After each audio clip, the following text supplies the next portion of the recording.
Muy buenos días, qué gusto que nos acompañe en una nueva edición de República. Les saluda Carlos Monterrosa. Es un agrado que esté conmigo por la mañana de este miércoles 5 de diciembre del año 2018, deseando que en el transcurso de esta semana todo vaya muy bien en sus actividades personales y profesionales. Lo vamos a dedicar buena parte de la entrevista para hablar un poco de las propuestas de gobierno y el desarrollo de la campaña electoral de la fórmula presidencial de Ghana. Y es un gusto para mí recibir a Félix Ulloa, candidato a la vicepresidencia por Ghana. Buenos días, Félix, bienvenido a República. Qué gusto volvernos a encontrar.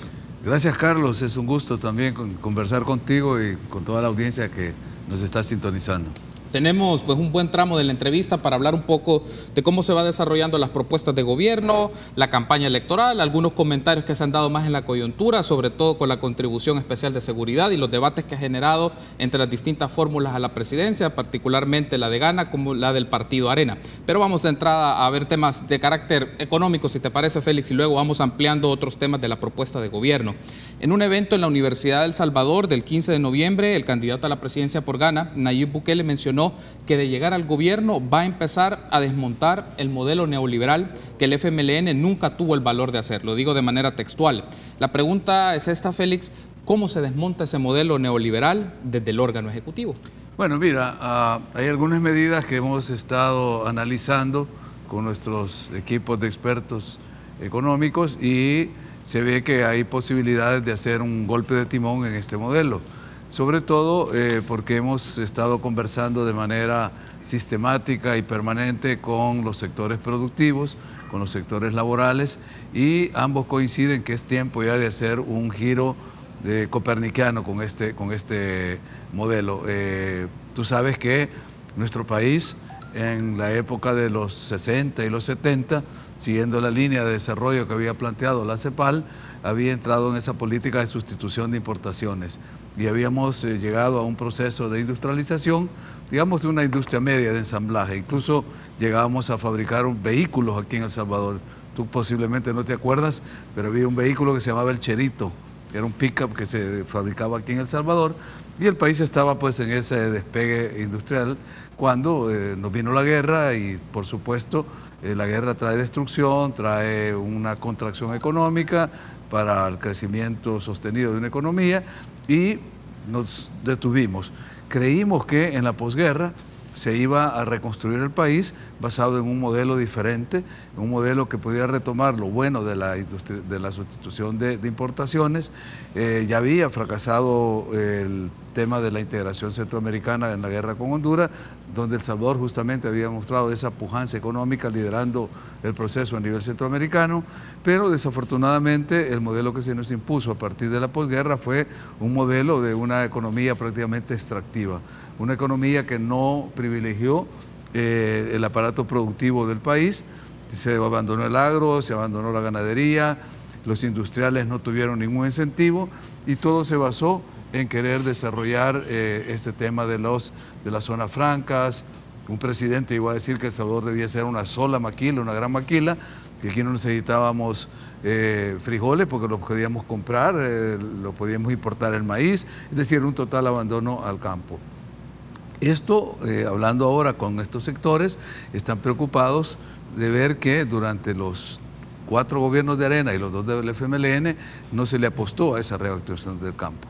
Por otra parte, los industriales que necesitan materia prima para la transformación, igual están un poco resentidos por el modelo porque no les permitió todo el desarrollo que se podía haber llevado a cabo. Tenemos y nos hemos reunido con los distintos sectores, las cámaras de las gremiales importantes, una de ellas la que genera el mayor flujo de divisas, como es de la industria textil y de la confección, que nos plantea, por ejemplo, que El Salvador en este momento es el 5º exportador hacia Estados Unidos en este rubro, pero apenas cubrimos el 2.5% de la demanda de Estados Unidos. Y para ellos el desafío de crecer implica tener un Estado que sea amigable, que les quite toda esa tramitomanía, que les facilite las operaciones. Los industriales se quejan de que ellos pagan en el país la factura más alta de la energía. Entonces, con un modelo de ese tipo que solo ha privilegiado a un sector, del sector terciario de comercio y servicios, pues el modelo llegó un momento en que ha hecho crisis ya, y estos sectores están viendo con simpatía las propuestas nuestras para ir haciendo transformaciones graduales e ir dándole apoyo a estos sectores productivos. Lo planteo de esta manera, Félix: desmontar un modelo que se viene arraigando desde la posguerra, desde la década de los 90, en diferentes acciones comerciales, económicas y de política pública. Por ejemplo, significaría esto, tú me dirás si están pensando estas ideas o no: replantearse los tratados de libre comercio, valorar o replantearse los asocios público-privado, quitar los incentivos fiscales, aumentar los impuestos de carácter progresivo y mayor intervención del Estado en la actividad económica. Eso significaría la lógica de desmontar un modelo neoliberal. Dentro de su propuesta, ¿están pensando estas medidas o están pensando otras?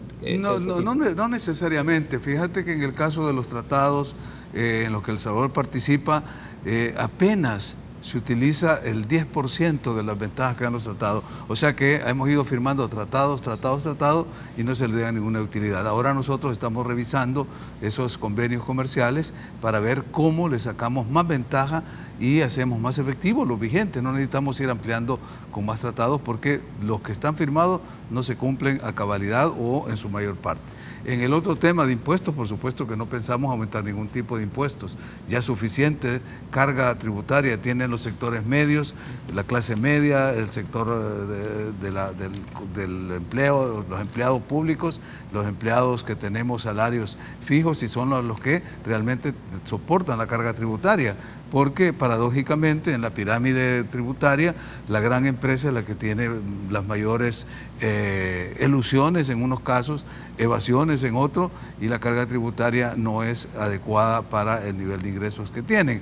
Nosotros sí hemos pensado en este caso, por ejemplo, en el tema de incentivos fiscales, no quitarlos porque, no obstante que para algunos economistas la elusión pasa por otorgar cierto tipo de incentivos a algunas industrias, sobre todo para atraer la inversión extranjera, nosotros creemos que no hay necesidad de eliminar este tipo de ventajas. Hay otros mecanismos, nos los han sugerido algunos economistas muy acuciosos y que conocen la temática de la tributación, de lo que llaman la renta mundial, porque cuando una empresa no te paga el impuesto en el país, en alguna otra parte la va a pagar. Entonces, lo que vamos a tratar es, buscando mediante la renta mundial, hacer que estas empresas que sigan teniendo este tipo de incentivos y atraer esa inversión directa desde el exterior, se sientan cómodos, tranquilos, ya sea tributando aquí y haciéndole llegar ingresos al Estado. O sea, pues como ves, es simplemente cuestión de ir buscándole solución a los problemas que ha generado este modelo, porque cuando decimos cambio de modelo no es una cosa que se escribe y que se hace en un plan de gobierno y dice vamos a crear 300.000 empleos y por decreto se van a hacer. No, de lo que se trata son decisiones de gobierno, reactivación económica. Uno de los temas que estamos clarísimos, y Nayib se lo explicaba ayer que tuvimos un almuerzo con la ANEP, cómo vamos a hacer para inyectarle liquidez al sistema sin necesidad ni de aumentar los impuestos y mucho menos seguir endeudando al país que ya está en el límite del endeudamiento. Y les ponía varios ejemplos, desde la creación de un fideicomiso de parte del gobierno hasta la posibilidad de reducir el encaje legal de los bancos, porque les explicaba, miren, tenemos una de las bancas más sólidas, más sanas de la región, con mucha confianza, pero la estamos cargando con ponerle un encaje legal, como se le llamaba antes a este tipo de depósitos que tienen los bancos en el Banco Central, que actualmente anda arriba del 20%, creo que anda por el 28%. Con 10 puntos decía que le bajáramos el encaje legal, estaríamos liberando 3.000 millones de dólares que están dormidos en el Banco Central y se inyectaría a la economía. Entonces está viendo que podés tener 3.000 millones de dólares de una vez sin endeudarte y sin prestarlo, simplemente sacarlo de donde los tenés ahí, que están en el Banco Central. Ok, debo de hacer la primera pausa, Félix, si te parece seguimos ampliando el tema de carácter económico, hablamos un poco de las ICIES, hablamos un poco de la contribución especial en materia de seguridad y otros asuntos de la campaña. Volvemos en minutos.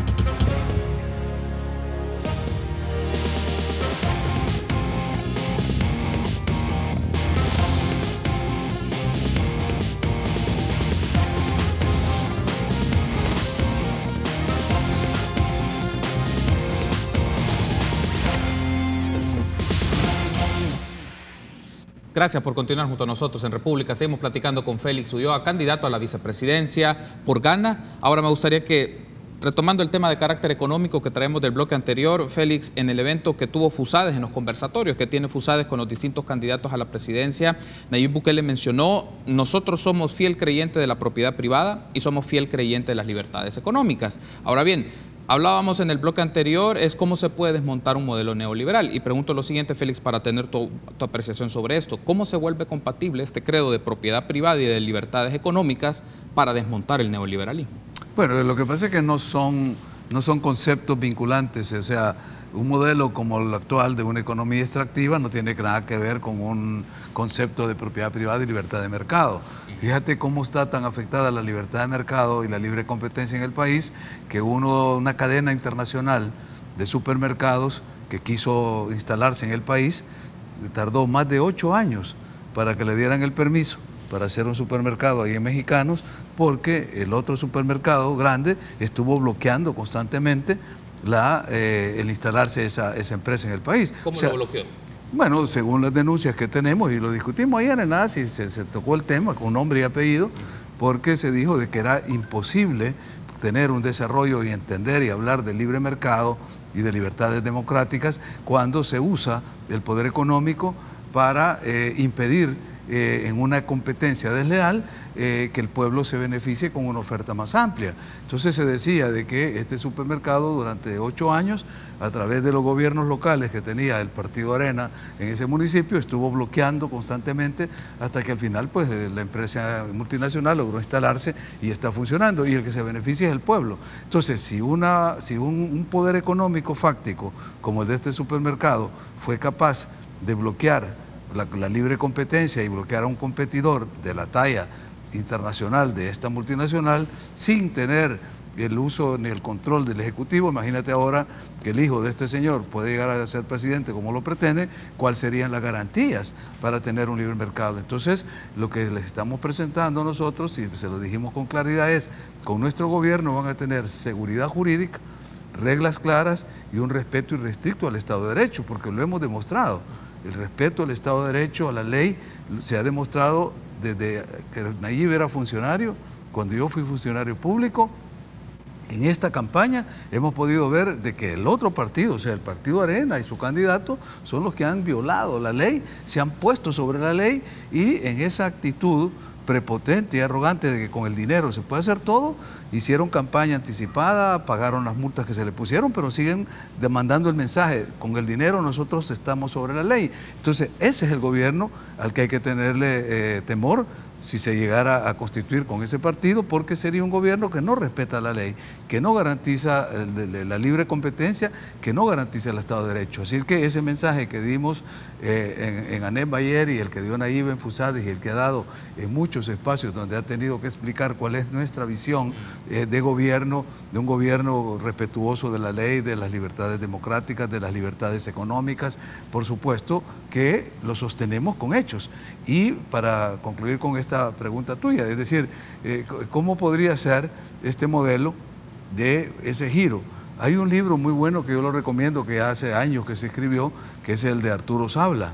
Arturo Sabla analiza en un libro que me regaló hace varios años, quizás ya unos 10 años, donde analiza su paso por los 4 gobiernos de Arena: en el gobierno de Cristiani, en el gobierno de Calderón Sol, en el gobierno de Flores y en el gobierno del presidente Saca. Y él propone desmontar el modelo gradualmente. Esa es la conclusión de su libro. Y lo está haciendo una persona que habla con propiedad, porque estuvo en los 4 gobiernos. Y nos dice, cuando Cristiani le apostó a emular los tigres asiáticos del sudeste asiático, desarrolló un modelo. Calderón Sol le apostó a las maquilas. Paco Flores le apostó a la dolarización. Y Saca le apostó a los tratados de libre comercio, pero el modelo ha fracasado, dice. Entonces hay que ir haciendo un desmontaje gradual del mismo. Entonces sería desmontar ese tipo de ideas o ese tipo de decisiones que se tomaron 20, 25 años atrás. Y que pensamos que el FMLN lo iba a hacer, pero el FMLN no solo no lo hizo, sino que siguió profundizando lo peor del modelo, porque siguió endeudando el país, siguió generando condiciones, en las que estamos, aunque las cifras maquilladas reflejaban de que el país iba teniendo una reducción en la pobreza o que la economía se iba dinamizando, cuando después el Banco Central aclaró que habían que cambiar las cifras porque no eran exactas. Entonces hemos visto dónde estamos. Es un país que, ya lo decía el arzobispo de San Salvador, es casi un estado fallido. Entonces no podemos seguir bajo ese modelo, hay que hacer ese giro, ese cambio, y como dicen los economistas, si cambiamos la base económica, si cambiamos el modelo económico, pues se tienen que generar los cambios a nivel de la superestructura jurídica, donde están las normas, donde está el derecho, el Estado, para adecuarlo a un nuevo desarrollo económico. Cierra el tema económico con esto, Félix, porque una de las menciones que también se hacía era, para hacer este trastoque al modelo neoliberal se puede hacer a través de una reforma del sistema de pensiones, de lo que se ha mencionado. ¿Cómo se lograría? Porque esto pasa por la Asamblea Legislativa. ¿Y en qué aspectos están considerando ustedes? Por ejemplo, disminuir el porcentaje de comisión que recibe las AFPs. En concreto, cuando dicen, a través de la reforma del sistema de pensiones vamos a revertir el modelo neoliberal. Entonces, en concreto, ¿cómo lo harían y qué condiciones da la Asamblea? Porque eso se tiene que reformar, la ley de ahorro para pensiones. Sí, mira, eso también es la gradualidad, ¿no? Hay que tener en cuenta que no son medidas que se pueden tomar de la noche a la mañana, ¿no? Es decir, esto requiere consenso, requiere discusión, requiere acuerdos, y en el caso de la legislación, pues requiere la aritmética legislativa necesaria para hacer la reforma. Nosotros estamos claros que de aquí al 2021 va a ser casi imposible reformar la ley SAP. O sea, la ley sistema de pensiones, porque la actual composición de la Asamblea no da para ello. Pero en el ínterin, en estos 2 años, sobre todo el próximo año que le toque a este gobierno elaborar el presupuesto general de la Nación, sí vamos a tocar el tema de pensiones, sobre todo porque la pensión mínima actual es prácticamente insultante para muchos sectores. Hemos conversado con los maestros están en una situación tan grave que aún enfermos, aún con haber pasado por años la edad de la jubilación, no quieren jubilarse porque la pensión que les tocaría no les alcanzaría ni siquiera para las medicinas. Entonces tenemos que entrar a revisar cómo sectores importantes de la población que han dado lo mejor de su vida productiva y llegan a la edad de retiro, deben de tener una pensión digna, porque hoy por hoy la pensión mínima en el magisterio no alcanza, y eso está creando un tapón en la parte superior de la pirámide, porque estos maestros no se retiran y no permiten la movilidad. Uno de los compromisos de Nayib fue, y lo hizo público, que la primera audiencia que va a dar cuando estemos en casa presidencial va a ser con los maestros, porque es un sector al que hay que dignificarlo, hay que devolverle la dignidad que tiene, y por supuesto todos los sectores tienen derecho. Hemos hablado de un sector de línea blanca, que es un sector que también hay que trabajar para efecto de revisar la pensión antes de llegar a una reforma de la ley SAP, porque te quiero decir, solo para terminar el tema, esa ley es inconstitucional. La ley de pensiones es inconstitucional porque la Constitución te señala que en el caso de los empleados y funcionarios públicos debe haber un régimen especial para ellos. Y cuando aquí se dio esa ley y se eliminó el sistema del público, del INPEP y del Seguro Social, se hizo una sola bolsa para los trabajadores públicos y privados. Y ese hecho ya está marcando una violación a la Constitución. O sea, pues que vamos a entrar a revisar todo el sistema de pensiones en su conjunto. Vamos a tener 2 años para cuando se constituya la nueva Asamblea Legislativa en el 2011, donde estamos seguros que el pueblo, viendo la gestión que hacemos y viendo el fracaso de estos partidos tradicionales, nos va a favorecer con su voto y vamos a tener la suficiente aritmética legislativa para hacer las transformaciones que las leyes exigen. Otro de los aspectos que me gustaría que hablemos, Félix, hacemos la transición al tema ya de transparencia y anticorrupción, es una de las primeras propuestas que se mencionó por la fórmula presidencial, es la instalación de unas CICIES. Y para hacerlo como más específico es cuáles serían las facultades de una comisión de esas características, porque el parangón que se tiene es la referencia de la Comisión contra la Impunidad en Guatemala, pero en el caso de la que ustedes están pensando para El Salvador, ¿cuáles serían sus facultades en específico? Es que fíjate que los medios no han tenido, ¿cómo te diría yo?, la suficiente información para ver de qué se trata este proyecto. Y no lo han tenido porque no han querido, porque Paul Steiner llamó a Héctor Silva de la revista Factum que llegara a la oficina, que le íbamos a explicar cuál era la concepción, el diseño y el modelo de las CICIES. Y no llegó. Y se pone a escribir en la revista y dicen cosas que ni son ciertas y son verdades a media, entonces confunden a la gente. Mira, como tú dices, una referencia para la CICIES es la CICIG de Guatemala, pero es una referencia, porque el modelo de la CICIG como tú te acordarás, surge en la lucha contra la impunidad. Y se plantea en el gobierno de Berger. Yo he hablado mucho con Eddie Stein, que es Eddie, su primo Ricardo, y Helen Mack fueron los creadores de esa concepción para luchar contra la impunidad. La corrupción vino después. Cuando la CICIG empezó a funcionar, salieron casos de corrupción, entraron a conocerlo, se creó un sistema en que ellos podían apoyar al Ministerio Público y como querellantes llevaron casos emblemáticos, hasta del expresidente Otto Pérez y la vicepresidenta y empresarios, banqueros que están procesados. Pero nosotros también vemos el modelo de la MASI, que es el modelo hondureño, que aquí no se menciona. La CICIG está apoyada técnicamente y la asistencia que recibe es de Naciones Unidas. La MASI no. La MASI recibe toda la asistencia y ha sido bajo el diseño de la OEA. Por eso es que tú viste que Nayib fue a Washington, se reunió con el secretario general, con Almagro, para decirle que en caso de que nosotros ganáramos el gobierno, que queríamos asistencia técnica para un diseño como el de MASI. Entonces, la idea nuestra, ¿cuál es? Primero, tomar digamos, la parte exitosa de la CICIG, la parte exitosa de la MASI, hacer una combinación y poder crear aquí un modelo propio. ¿De qué se trata ese modelo? Y por eso cuando me dices tú qué facultades va a tener, es que no tiene ninguna facultad porque no es un órgano que tenga competencias, sino que va a ser un modelo para venir a fortalecer nuestra institucionalidad. O sea, pues que es para venir a apoyar el trabajo del Ministerio Público, la Fiscalía, la Policía y todos los entes que tienen que estar en la lucha contra la corrupción y la impunidad. O sea, la visión sistémica que tienen tanto la CICIG como la MASI nos va a permitir, en el caso de CICIG, que está más orientada a la casuística, porque ellos han judicializado casos emblemáticos, el caso de la MASI, que está más vinculada a la visión estructural de la prevención y el combate a la corrupción, nos va a permitir hacer esa combinación y darle a nuestra Fiscalía todas las facultades, capacidades y asistencia técnica para ser más efectiva. Debo de hacer una pausa, Félix. ¿Te parece en el siguiente bloque ampliamos un poco más estos detalles sobre la propuesta que ustedes tienen de una CICIG, los detalles que significa, las facultades que podría tener y los roles que podría asumir en el ejercicio del gobierno? Volvemos.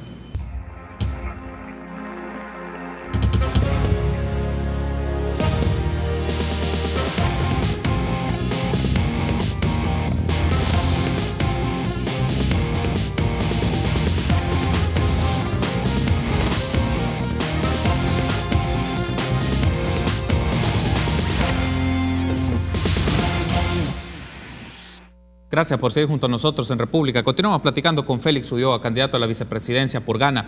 Félix, entonces, hablando un poco del tema de las CICIGs, y mencionabas un poco en tu intervención previa, antes de irnos a la pausa, un poco la lógica de, tendría una combinación de la CICIG y también de la comisión que se tiene en Honduras, digamos, la MASI tendría una combinación de estas. Pero insisto en el tema de las facultades. ¿Por qué? Porque en el caso de Guatemala, por ejemplo, la CICIG tiene la capacidad de recabar, evaluar información, sistematizar información y solicitarla a cualquier entidad. Actúa como un tercer interesado, puede ser un rol de querellante, suscribe acuerdos de cooperación, solicita información estatal. Digamos, es una comisión y se firmó con un acuerdo con Naciones Unidas que le da la capacidad y la potencia para hacer investigaciones y apoyar a la Fiscalía General de la República. Entonces, ustedes están pensando en una comisión con estas características, es decir, que esta comisión de las personas que la conformen tengan la capacidad de solicitar información a cualquier entidad del Estado, privados, bancos, para hacer las investigaciones en el tema de corrupción, o lo están considerando nada más como una comisión que tenga la capacidad de formar, capacitar y depurar al sistema judicial y al Ministerio Público. La consideramos en la primera dimensión que tú planteas. No tendría sentido hacer un esfuerzo de traer expertos internacionales que vengan acá, que estén dando recomendaciones, que estén capacitando a gente y que no puedan tener la capacidad o la posibilidad de actuar y diligenciar por sí mismos algunas investigaciones. La idea es esa. Lo que sucede es que esto es, como siempre, una gradualidad, porque para que la CICIG llegara a este nivel de competencias, tuvo que pasar todo un periodo de negociaciones. Te decía que quien la solicitó fue el gobierno de Berger. Pasó el gobierno de Berger y no se pudo instalar. Llegó el gobierno de Colón y se empezó a negociar con Naciones Unidas. Por supuesto que los corruptos, sobre todo en el Congreso, se oponían a la instalación de esta comisión. Tanto es así que hubo que solicitar una opinión consultiva del Ejecutivo a la Corte Constitucional para ver si suscribir ese convenio no violaba la Constitución de Guatemala. La opinión de la Corte fue que no hay violación constitucional. Se firmó el convenio con Naciones Unidas y el gobierno de Guatemala, y el Congreso, antes de aprobarla, pidió que se declarara inconstitucional a la Corte. Y la Corte Constitucional dijo que no. O sea, pasó por 2 pruebas de la Corte de la constitucionalidad. ¿Por qué? Porque las competencias que se le daban, así como tú lo has señalado, permitieron de que los técnicos, los expertos, pudieran conducir las investigaciones y dárselas a la Fiscalía. Porque al final, aunque ellos tienen la capacidad de aparecer como terceros querellantes, pero igual que en El Salvador, el monopolio de la acción fiscal que tiene el Estado es a través de la Fiscalía. O sea, tiene que dirigirse a través de la Fiscalía. Entonces pasaría por esto, Félix, por el escenario que me acabas de describir, pasaría por la Sala de lo Constitucional, tomando el ejemplo de Guatemala, pasaría por una consulta de la Sala de lo Constitucional de estas características de las ICIES, y luego al firmarse un convenio con Naciones Unidas o con OEA, con las contrapartes, esto podría pasar a la aprobación o ratificación de la Asamblea Legislativa. Es decir, entonces pasaría esto mismo para el caso. Necesita obligatoriamente un convenio firmado por el Ejecutivo para que pueda tener vigencia en el país, ser ratificado por el órgano judicial. Lo que no se necesita, porque es un paso que fue una iniciativa voluntaria del gobierno de Guatemala, es hacer la consulta a la Corte Constitucional, que sería el mismo caso aquí, que nosotros le consultáramos a la sala. Pero sabemos que no hay ninguna restricción de orden constitucional, porque no se está ni sustituyendo la acción de la Fiscalía, ni ese monopolio de la acción penal que tiene el Ministerio Público en el caso de la Fiscalía, y tampoco violentando ningún tipo de disposiciones o derechos fundamentales. Lo que habría que llevarlo a la Asamblea Legislativa para que ratificara esos convenios, que te digo, ya los estamos trabajando. Ya tenemos borradores de cómo sería el convenio con Naciones Unidas, cómo sería el convenio con OEA, porque queremos que el primer día que tomemos posesión del gobierno en junio, empezar ya a hacer estas gestiones, porque se van a demorar bastante tiempo. Es decir, no son contratos que se firman para la compra de un vehículo. Estos son convenios en los que se ven los términos de referencia, en los que se asegura, y esto es otro elemento que hay que tomarlo en cuenta, la participación, el acompañamiento de la comunidad internacional, porque en Guatemala, tanto en Guatemala como en Honduras, el presupuesto nacional, o sea, el aporte del Estado, es bastante modesto si se compara con el aporte de la comunidad internacional. Son países como Suecia, como Estados Unidos, Francia, que aportan para que estos proyectos se ejecuten y que no haya la excusa de que no hay fondos, como se queja el fiscal siempre, que dice, es que no tengo los recursos, no tengo los fondos, porque el Estado no le aporta para la lucha contra la corrupción. 2 aspectos, Félix. Primero, ¿cuál es la postura de Ghana respecto a esto? Porque si me mencionas, se firma el convenio entre el órgano ejecutivo y las contrapartes, la OEA y la ONU, tiene que pasar a la Asamblea Legislativa para su ratificación. Entonces, ¿cuál es la postura de Ghana y su bancada en la Asamblea Legislativa sobre esto?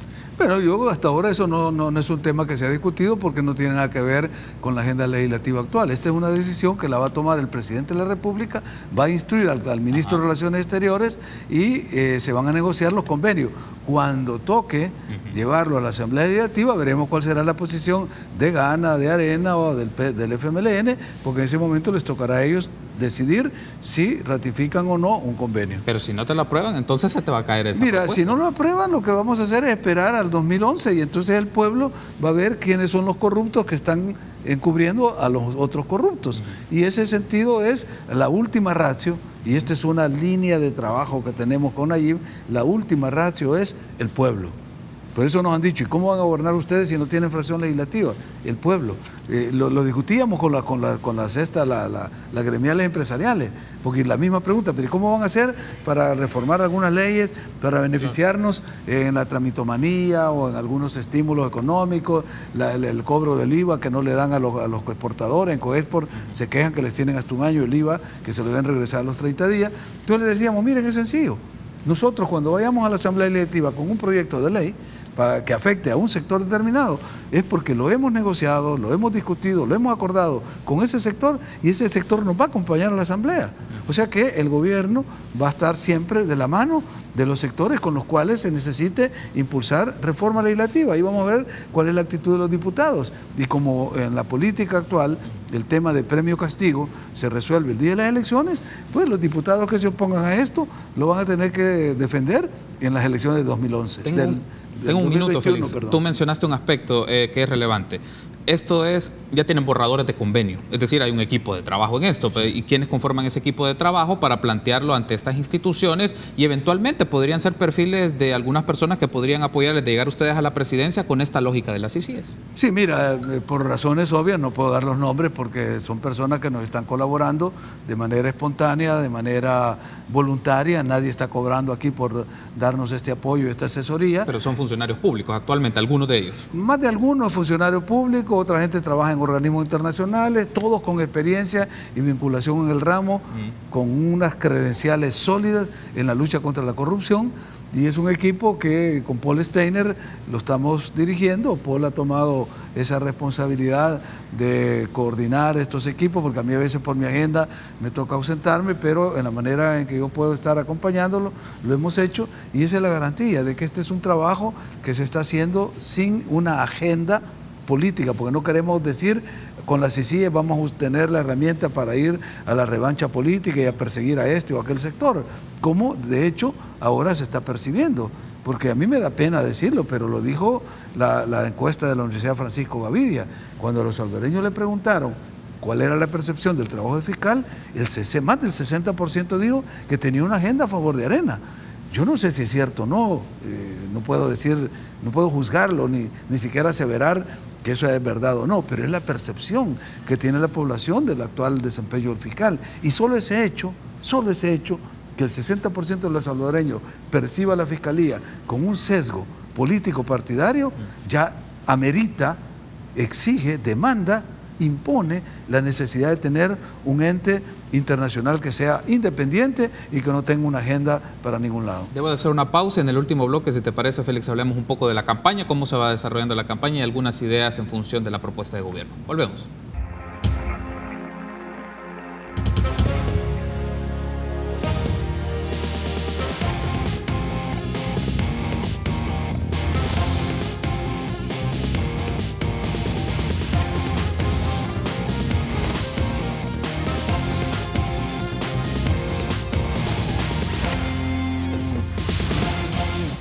Gracias por continuar junto a nosotros en República. Último bloque en el cual platicamos con Félix Ulloa, candidato a la vicepresidencia por Gana. Ahora hablemos un poco de temas de la coyuntura de las campañas electorales y en concreto hay un asunto que me gustaría tener un poco la secuencia y la idea que ustedes tienen sobre ello, Félix. Ya se está pensando o ya hay perfiles para la composición de un gabinete. Digamos, la gente puede tener las expectativas de ver rostros o identificar personajes que pueden conformar un equipo de gobierno de todas las fórmulas a la presidencia. En el caso de Gana, Félix, ¿ya hay perfiles definidos para un gabinete? Mira, perfiles pueden haber porque cada cartera tiene su especialidad, pero a diferencia de otros partidos no tenemos ni una lista corta ni una lista larga de nombres para ninguna cartera. La mesa está limpia y como lo dijimos en una reunión en la Cámara de Comercio e Industria que nos reunimos hace un par de semanas, porque fue la misma pregunta, le preguntaron ahí, bueno, ¿y cuál es la cuota de Gana en el próximo gabinete? Dijo, bueno, aquí no hay cuotas, es más, le dijo, si ustedes tienen una buena propuesta, un buen candidato y llena el perfil y está dispuesto a trabajar con nosotros, de aquí puede salir un ministro, o sea, no tenemos compromiso, la mesa está limpia. Y hablando de la campaña, pues como tú dijiste, pues ya estamos en la recta final, estamos a menos ya de 10 semanas para que se dé a cabo el evento electoral. Y hasta ahora pues nos sentimos satisfechos del nivel de aceptación que tenemos en la población. Consistentemente las casas encuestadoras reconocidas en el país, incluyendo LPG Datos, en sus dos encuestas nos posiciona como ganadores en primera vuelta. Lo mismo las universidades, lo mismo Sid Gallup, en fin, yo creo que el pueblo ya decidió, el pueblo ya tomó la decisión. Hemos tenido que soportar la campaña sucia, la guerra sucia de este señor Antonio Solá que contrató a Arena, que hizo la misma guerra sucia en México. Si tú ves, los ejes de campaña de la guerra sucia de Arena han sido los mismos que se usaron en México. Los tres ejes son Allá decían, AMLO, Andrés Manuel López Obrador, es populista, divide a la nación y es un peligro para la nación. En uno de los spots que presentamos, se le presentó ayer a ANEP también, porque estaban diciendo que Nayib había usado un discurso inflamatorio en la Universidad de El Salvador cuando se presentó. Se lo dijo Javier Castro en FUSADE y se lo remarcó ayer Luis Cardenal en la ANEP. Entonces le digo, mira, esto es un discurso incendiario, confrontativo. Cuando Carlos Calleja, por primera vez, porque él había siendo muy moderado, había estado haciendo una campaña más fresca de otro tipo, pero de repente le han de haber dicho, bueno, mira, como no creces en la encuesta, tenés que pasar a atacar, a golpear. Y ahí empezó a hablar de que Nayib era un peligro, que era populista, que le chupaba la sangre al pueblo, que era un vampiro. Es decir, las mismas ejes de campaña que, igual que no funcionaron en México, no están funcionando aquí. Insisto un poco en el tema de la composición de gabinete, Félix, porque es una pregunta creo que obligada para todas las fórmulas, y es en esto. Tú mencionabas recientemente que en esta reunión con miembros de gremiales, de la ANEP, de la Cámara de Comercio y con quienes se habrán reunido, ustedes mencionaban hasta la posibilidad de tener un perfil de ese sector. Entonces, la pregunta es esta, ¿qué características marcan la composición de un gabinete? Y otra pregunta que viene derivado de esto es, ¿miembros de Gana podrían ser parte de ese gabinete? Te digo, no está cerrada para nadie la puerta. Todo el que llene el perfil, el que coincida con nuestra visión de gobierno y tenga las credenciales básicas de honestidad y de capacidad para el desempeño del cargo, puede ser y optar a cualquier cargo. O sea, no tenemos hasta ahora, como te digo, ninguna lista ni corta ni larga para ninguna cartera. ¿Y han sondeado, por ejemplo, funcionarios actuales del gobierno? Pues también te podría decir que muchos funcionarios actuales que están haciendo un buen desempeño podrían posiblemente ser considerados. Por ejemplo. Bueno, ya dar nombres siempre genera aprehensiones, yo preferiría no darlos, pero sí hay funcionarios del actual gobierno que están apoyando, que están colaborando y, por supuesto, lo hacen de manera espontánea y sin ningún interés. Por lo menos nadie ha venido a decir, bueno, mira, quiero colaborar porque tengo la expectativa de que en este gobierno puedo repetir esta cartera o puedo... No, es decir, la gente lo está haciendo de manera directa y espontánea. Fíjate que dijimos, y creo que lo dije en este set, que nuestro plan de gobierno iba a ser el más participativo de la historia de El Salvador. Y sacamos una plataforma de consulta donde le dijimos a los salvadoreños que viven acá y los que están fuera, que podían mandarnos sus ideas, sus propuestas, y recibimos 29,000 propuestas ya filtradas, porque logramos filtrar, no sé, la gente que troles o gente que quería meter ahí cosas inapropiadas, pero ya filtrados fueron 29,000 las iniciativas que contamos. Ya los grupos están trabajando en este tema para irlo desarrollando y yo creo que ya tenemos casi terminado el plan de gobierno participativo y en el que todo el mundo tuvo oportunidad de dar una opinión. Hay un aspecto, Félix, has mencionado que han tenido reuniones, por ejemplo, con diferentes expresiones de la sociedad, gremiales, empresarios, sectores políticos, entre otros. Sindicatos y dentro de estas reuniones, ¿ustedes han tenido algún tipo de acercamientos o reuniones con los financistas de su campaña? Fíjate que hemos reunido con todos estos sectores y financistas de la campaña. Hasta este momento son... Nayib se está prácticamente financiando su campaña con sus recursos. Nosotros recibimos pequeñas contribuciones de la diáspora.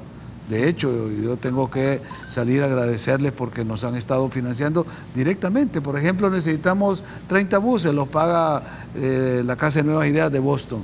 Es decir, ese es el financiamiento que tenemos. Porque es que tú has visto que la campaña nuestra no está ni siquiera en la 10ª parte de los otros dos partidos que han recibido financiamiento del Estado y han recibido financiamiento privado. Pero en publicidad han gastado una cantidad.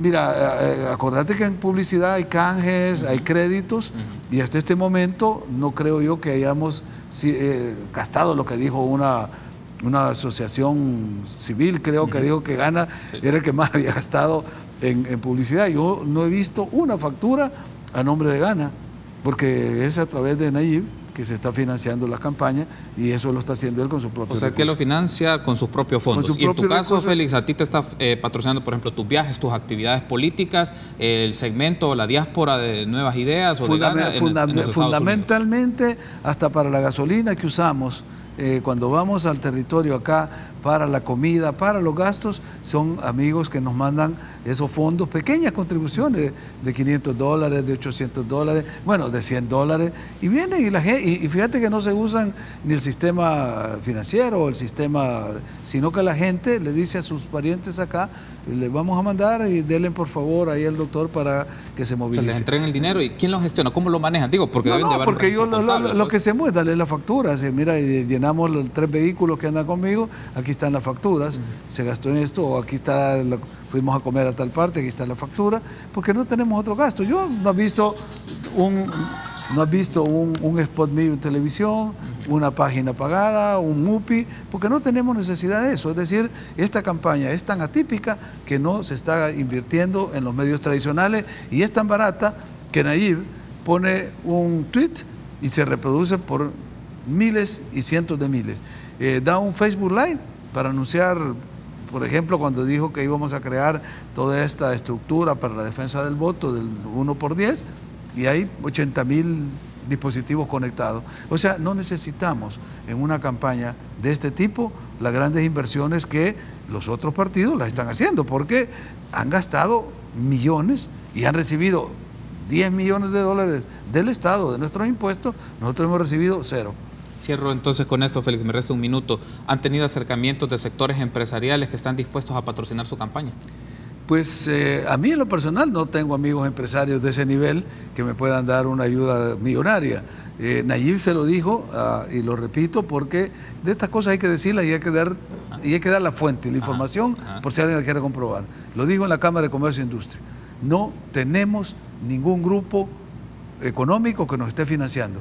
Por eso estamos con las manos libres. Por eso no nos tenemos atados, no tenemos compromiso con ningún grupo que nos esté financiando. Y eso es tan claro que en toda la audiencia que estaba ahí en la Cámara de Comercio se quedaron sorprendidos, porque más de alguien puede decir, bueno, que hay gente que está invirtiendo, que le puede dar financiamiento. Lo dijo ahí y lo sostengo yo además, porque en mi caso puedo decir, yo no recibo financiamiento ni tengo amigos empresarios que me puedan dar una ayuda ni siquiera de 5 ceros.